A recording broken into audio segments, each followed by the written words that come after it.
जय हिंद दोस्तों, आज हम बात करेंगे एमएसएमई के बारे में कि एमएसएमई जो है वो क्या है। जो हर बिजनेसमैन है या कोई स्टूडेंट है जो फ्यूचर में बिजनेस करना चाहता है, तो उस हर स्टूडेंट को, हर बिजनेसमैन को जो है वो एमएसएमई के बारे में जो है वो पता होना बहुत जरूरी है। तो एमएसएमई का जो लॉन्ग फॉर्म है वो है micro small and medium enterprises, यानी इसे ही हम कहते हैं सूक्ष्म लघु एवं मध्यम उद्यम। अब उद्यम इसे कहते हैं, जो एंटरप्राइज है इसे हम उद्यम कहते हैं। क्यों? क्योंकि इसमें आता है दोस्तों मैन्युफैक्चरिंग एंड सर्विसेज भी आती है और मैन्युफैक्चरिंग जो है वो भी आता है, तो हम बाद में देखेंगे। तो दोस्तों इसके जो हेड है वो है नितिन जी गडकरी। तो इसके हेड है, ये काफी जो है वो ब्रिलियंट पर्सन है और इसके हेड भी है। तो क्लासिफिकेशन ऑफ इकोनॉमिक एक्टिविटी, जो हम क्लासिफाई करते हैं, जो इकोनॉमिक एक्टिविटी होती है जिससे हम पैसा अर्न करते हैं, जो लोग पैसा अर्निंग करते हैं, पैसा कमाते हैं, तो वो जनरली तीन इस हिस्सों में जो है वो क्लासिफाई किया जाता है। एक होता है प्राइमरी सेक्टर, सेकेंडरी सेक्टर और टर्शियरी सेक्टर, यानी ये हो गए तीन सेक्टर।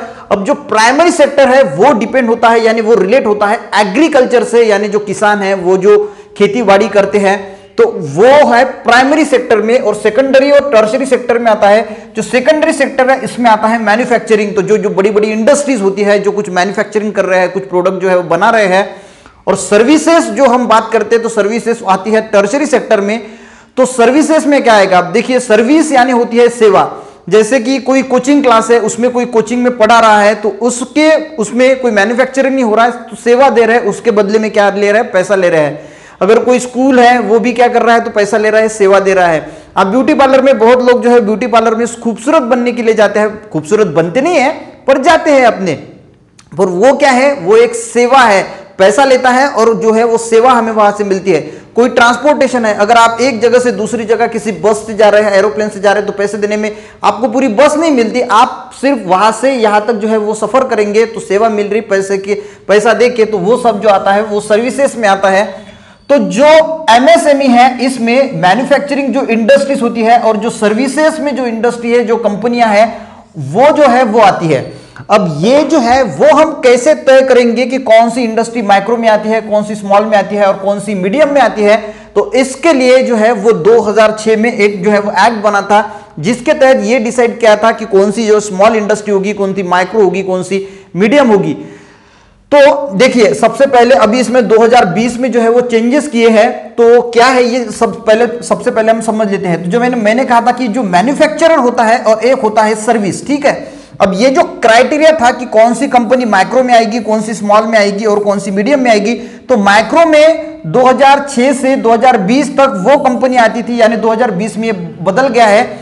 तो पहले क्या था? तो जो कंपनी 25 लाख जिसका इन्वेस्टमेंट था, इन्वेस्टमेंट एक अलग चीज है और टर्नओवर जो है वो अलग चीज है। तो जहां पे आपको 25 लाख तक अगर आप कोई कंपनी में इन्वेस्टमेंट करते हैं, कोई कंपनी आपको डालनी है, कोई मैन्युफैक्चरिंग यूनिट डालना है, और जिसमें आपका जो इन्वेस्टमेंट है वो इन्वेस्टमेंट अगर 25 लाख रुपया है, तो वो कहेंगी माइक्रो मैन्युफैक्चरिंग एंटरप्राइजेस, ठीक है। अब अगर दोस्तों ये स्मॉल की कैटेगरी है, तो 25 लाख से 5 करोड़ रुपया अगर आपकी इन्वेस्टमेंट है, तो वो कहलाएगी small manufacturing industries, small manufacturing enterprises, sorry. और मीडियम की अगर हम बात करें तो 5 करोड़ से 10 करोड़ अगर आपकी इन्वेस्टमेंट है, 5 करोड़ से 10 करोड़ इन्वेस्टमेंट है, तो हम उसे मीडियम मैन्युफैक्चरिंग एंटरप्राइजेस जो है वो कहेंगे। पर सर्विस के लिए क्राइटेरिया जो था वो अलग था। ये हो गया मैन्युफैक्चरिंग यूनिट, अगर आप कुछ चीज मैन्युफैक्चरिंग कर रहे हैं। और सर्विस की अगर हम बात करें तो 10 लाख अगर आपका इन्वेस्टमेंट है, कोई आप जो है वो माइक्रो सर्विस एंटरप्राइजेस हम कम कहेंगे जब आपकी इन्वेस्टमेंट किसी सर्विस आप प्रोवाइड करते हैं और उसमें 10 लाख रुपया है। 10 लाख से 2 करोड़ रुपया अगर आपका कोई सर्विस में अगर आप इन्वेस्ट कर रहे हैं, तो वो होगा स्मॉल सर्विस एंटरप्राइजेस। और मीडियम सर्विस एंटरप्राइजेस तब होगा जब 2 करोड़ से 5 करोड़ जो है वो आपकी जब इन्वेस्टमेंट होगी, तो उसे कहा जाएगा मीडियम सर्विस एंटरप्राइजेस। अब इसमें होता क्या है दोस्तों? देखिए, जो टैक्सेस होते हैं इसमें बेनिफिट्स क्या होता है? तो इनको जो है वो बैंक जो होता था इनमें, तो बैंक जो है वो जल्दी से जल्दी लोन इनको जो है वो दे देती है, कोई ज्यादा दिक्कत वाली बात नहीं रहती। इंटरेस्ट रेट कम होता है। देखिए, अगर कोई कंपनी माइक्रो में है तो इंटरेस्ट जो है वो कम लगेगा, स्मॉल को जो है वो थोड़ा ज्यादा लगेगा, मीडियम को थोड़ा ज्यादा लगेगा। अब इसके बाद जो 5 करोड़ से ऊपर अगर कोई कंपनी होती है, मान के चलो कि 50 करोड़ में, तो वो आएगी लार्ज में, और उससे भी ज्यादा है तो हेवी में आएगी। तो बैंक का लोन जो है वो भी जल्दी नहीं मिलेगा, इंटरेस्ट रेट भी जो है वो ज्यादा रहेगा। पर अगर तो कंपनियां ट्राई करती है कि हम जो है वो एमएसएमई में आ जाए। क्यों? क्योंकि उनको उनके बेनिफिट मिलेंगे, क्योंकि बैंक का लोन भी जल्दी मिलेगा, जो इंटरेस्ट रेट है बैंक का वो भी कम रहेगा, टैक्सेस में भी छूट मिलती है। अगर माइक्रो कंपनी है तो कम टैक्स लगेगा, स्मॉल है तो थोड़ा ज्यादा लगेगा, मीडियम है तो थोड़ा ज्यादा लगेगा, और अगर लार्ज हेवी है तो फिर तो बहुत ज्यादा लगेगा। तो टैक्स भी बेनिफिट मिलता है। गवर्नमेंट के जो टेंडर्स होते हैं वो भी इन कंपनी को जो है, जो एमएसएमई में जो इंडस्ट्रीज होती है उन्हें ज्यादा से ज्यादा गवर्नमेंट के टेंडर मिलते हैं, और लाइसेंस भी जो है वो भी इनको जल्दी मिल जाता है। ऐसी टेंशन वाली बात नहीं है। और ये जो है वो हमारा जो इंडिया का जो है वो बैकबोन जो है वो हम कह सकते हैं रीढ़ की हड्डी है। अब क्यों है? क्योंकि जो एम्प्लॉयमेंट है, जो रोजगार जो इंडिया में जो है रोजगार की स्थिति, तो 45% जो है ये फुलफिल कर लेता है एमएसएमई, क्योंकि एमएसएमई के भरोसे जो है वो 45% रोजगार मिलता है। हर एक इंडस्ट्री, चाहे वो कुरकुरे की हो या फिर कोई तेल का प्रोडक्शन हो, तो हर जो है वो इसमें ही आता है, एमएसएमई में आता है। क्योंकि जो इंडस्ट्रीज होती है एमएसएमई वो बहुत बढ़िया रोल जो है वो प्ले करती है। यानी मैंने कहा था कि 45% जो रोजगार है वो हमें एमएसएमई से ही मिलता है। जो एक्सपोर्ट किया जाता है भारत से, वो 50% जो एक्सपोर्ट है वो एमएसएमई के भरोसे किया जाता है। उसी के साथ जो हम देखते हैं, इंडस्ट्रीज देखते हैं, रास्ता से जब गुजरते हैं तो बहुत सारी इंडस्ट्री हमें आजू बाजू हमें दिखती है, तो वो 95% जो इंडस्ट्री होती है वो एमएसएमई की ही होती है। और ये जो कंपनियां एमएसएमई होता है, ये 6000 जो है वो प्रोडक्ट जो है वो बनाती है।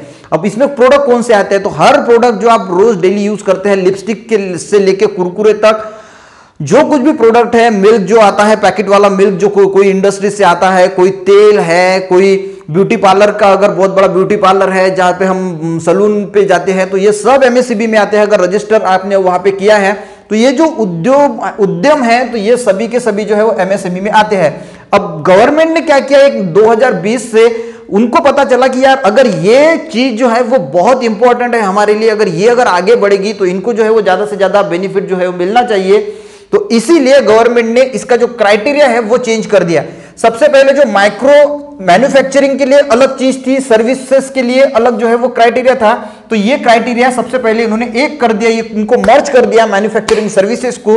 यानी पहले कैसा था, जो माइक्रो मैन्युफैक्चरिंग एंटरप्राइजेस अगर हम कहें तो 25 लाख की इन्वेस्टमेंट, और माइक्रो सर्विस एंटरप्राइजेस अगर हमें बनाना है तो 10 लाख की इन्वेस्टमेंट कम से कम। तो ये टोटल जो है वो मर्ज कर दिया और 2020 में इनको बना दिया, मैन्युफैक्चरिंग सर्विसेज को मर्ज कर दिया। अब ये नया क्राइटेरिया क्या है, अगर आपको माइक्रो एंटरप्राइजेस अगर खड़ी करनी है, माइक्रो एंटरप्राइजेस करना है, तो आपकी इन्वेस्टमेंट होगी 1 करोड़ रुपए, यानी 1 करोड़ रुपए की अगर आपकी इन्वेस्टमेंट है तो हम कहेंगे ये माइक्रो एंटरप्राइजेस। अब इसमें आप सर्विस भी चालू कर सकते हैं या फिर मैन्युफैक्चरिंग भी।